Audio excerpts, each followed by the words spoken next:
আসসালামু আলাইকুম ওয়ারাহমাতুল্লাহ।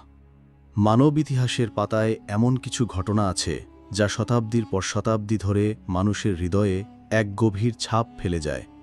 কারবালার ঘটনা তেমনই এক অমর শোকগাথা, যা শুধু মুসলিম উম্ম নয়, বরং সমগ্র মানব জাতির জন্য ন্যায় বিচার, আত্মত্যাগ আর সত্যের প্রতি অবিচল থাকার এক শাশ্বত বার্তা বহন করে। আজ আমরা সেই পবিত্র ভূমির গল্প বলবো, যেখানে ইতিহাসের এক নির্মম অধ্যায় রচিত হয়েছিল, যেখানে দাঁড়িয়ে শাহাদাতের এক অনন্য দৃষ্টান্ত স্থাপিত হয়েছিল। চলুন আমরা ফিরে যাই সেই ১৩৮৩ বছর আগের কারবালার প্রান্তরে। ঘটনাটি হিজরি ৬১ সনের অর্থাৎ ৬৮০ খ্রিস্টাব্দের। মহানবী হজরত মোহাম্মদ সাল্লাল্লাহু আলাইহি ওয়াসাল্লাম এর ওয়াফাতের পর মুসলিম উম্মার নেতৃত্ব নিয়ে যে বিতর্ক শুরু হয়েছিল, তার চূড়ান্ত রূপ ছিল কারবালার এই মর্মান্তিক ঘটনা।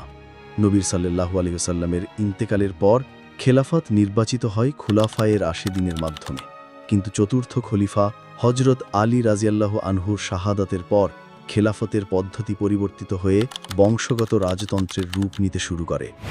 হজরত মুয়াবিয়া রাজিয়াল্লাহু আনহুর এর মৃত্যুর পর তার পুত্র ইয়াজিদ শাসক হিসেবে ক্ষমতা গ্রহণ করেন। ইয়াজিদের শাসন ছিল বহুলাংশে স্বৈরাচারী এবং ইসলামের মৌলিক মূল্যবোধের প্রতিপন্থী।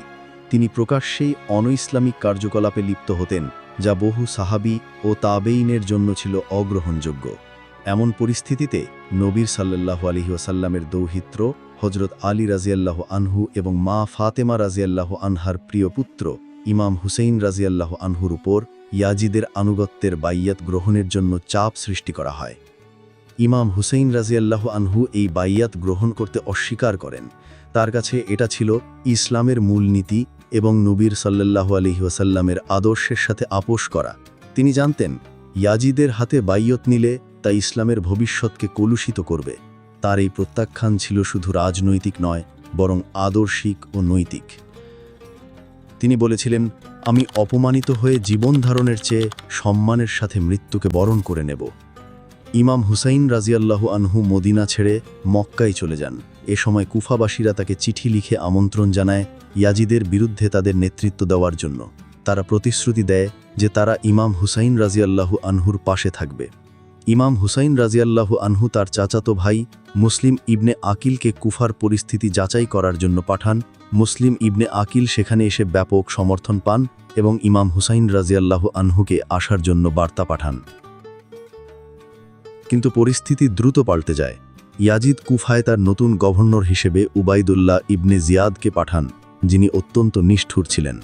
উবাইদুল্লাহর কঠোর হস্তক্ষেপে কুফাবাসীরা ভয় পেয়ে যায় এবং মুসলিম ইবনে আকিলকে একাকী ফেলে দেয়। বিশ্বাসঘাতকতার শিকার হয়ে মুসলিম ইবনে আকিল শাহাদাত বরণ করেন। মুসলিম ইবনে আকিলের শাহাদাতের খবর পাওয়ার পরও ইমাম হুসাইন রাজিয়াল্লাহু আনহু তার ছোট পরিবার এবং মাত্র ৭২ জন সঙ্গী নিয়ে কুফার দিকে যাত্রা করেন। এই যাত্রা ছিল এক অসম সাহসিকতার দৃষ্টান্ত। তিনি জানতেন সামনে কি ভয়াবহ পরিণতি অপেক্ষা করছে, তবুও তিনি সত্যের পতাকা উড্ডয়ন রাখতে অবিচল ছিলেন। এই কাফেলায় ছিলেন তার ভাই, ভাতিজা, পুত্র সন্তান এবং পরিবারের নারী ও শিশুরা। মহররম মাসের দ্বিতীয় দিনে ইমাম হুসেইন রাজিয়াল্লাহু আনহুর কাফেলা কারবালার প্রান্তরে এসে পৌঁছায়। তৃতীয় দিনে উবাইদুল্লাহ ইবনে জিয়াদের বাহিনী তাদের ঘিরে ফেলে। তাদের সেনাপতি ছিল উমার ইবনে সাদ। চতুর্থ দিন থেকে কুফার সেনারা ইমাম হুসেইন রাজিয়াল্লাহু আনহুর শিবিরের পানি সরবরাহ বন্ধ করে দেয়। তীব্র মরুভূমিতে শিশুরাও পিপাসায় কাতর হয়ে ওঠে। আশুরার দিন অর্থাৎ মহররমের ১০ম দিনে শুরু হয় ইতিহাসের অন্যতম অসম যুদ্ধ। ইমাম হুসেইন রাজিয়াল্লাহু আনহু বারবার চেষ্টা করেন সৈন্যদের বোঝাতে, কিন্তু তারা ছিল ক্ষমতার মোহে অন্ধ। এক এক করে তার সাথীরা শাহাদাত বরণ করতে থাকেন। প্রথমে তার বিশ্বস্ত সঙ্গীরা, এরপর তার ভাই, ভাতিজারা। নিজের ৬ মাসের দুগ্ধপোষ্য শিশু আলী আসগর রাজিয়াল্লাহু আনহু যখন পিপাসায় ছটফট করছিলেন, তখন তাকে নিয়ে পানি চাইতে গেলে শত্রুপক্ষ তীর মেরে সেই নিষ্পাপ শিশুটিকে শহীদ করে।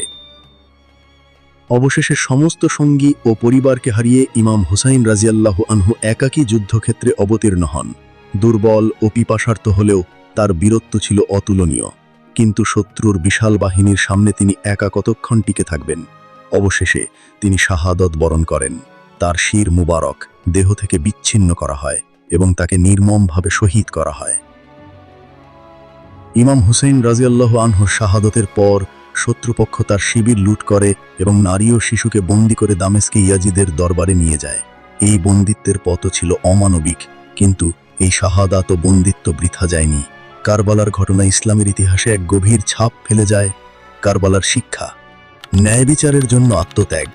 এটি শিখিয়েছে যে সত্য ও ন্যায়ের জন্য সর্বোচ্চ ত্যাগ স্বীকার করতে হয়, এমনকি যদি তাতে নিজের জীবনও উৎসর্গ করতে হয়। জালিমের বিরুদ্ধে প্রতিরোধ: কারবালা ছিল অন্যায় ও স্বৈরাচারী শাসনের বিরুদ্ধে এক প্রতিবাদ। এটি আমাদের শেখায় যে জালিমের সামনে মাথা নত করা যাবে না।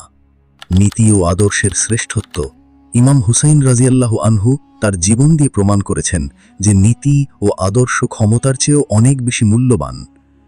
মুসলিম উম্মার বিভাজন: এই ঘটনা সুন্নি ও শিয়া সম্প্রদায়ের মধ্যে ঐতিহাসিক ও মতাদর্শগত বিভাজনকে আরও গভীর করে তোলে।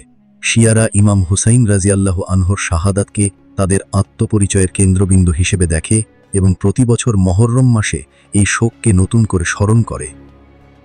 কারবালা শুধু একটি ঐতিহাসিক ঘটনা নয়, এটি মানব ইতিহাসের এক জীবন্ত দলিল যা যুগে যুগে মানুষকে অন্যায়ের বিরুদ্ধে রুখে দাঁড়ানোর প্রেরণা জুগিয়ে আসছে। ইমাম হুসাইন রাজিয়াল্লাহু আনহুর শাহাদাত আজও কোটি কোটি মানুষকে সত্য ও ন্যায় প্রতিষ্ঠার সংগ্রামে উদ্বুদ্ধ করে। এটি আমাদের শেখায় যে ক্ষমতার কাছে মাথা নত না করে আদর্শের জন্য অটল থাকাটাই প্রকৃত বিজয়। আসুন আমরা কারবালার শাহাদাতের মহান শিক্ষাকে হৃদয়ে ধারণ করি এবং ন্যায় ও সত্যের পথে অবিচল থাকি। আপনার মূল্যবান মতামত এবং প্রশ্ন কমেন্ট বক্সে জানাতে ভুলবেন না। ধন্যবাদ।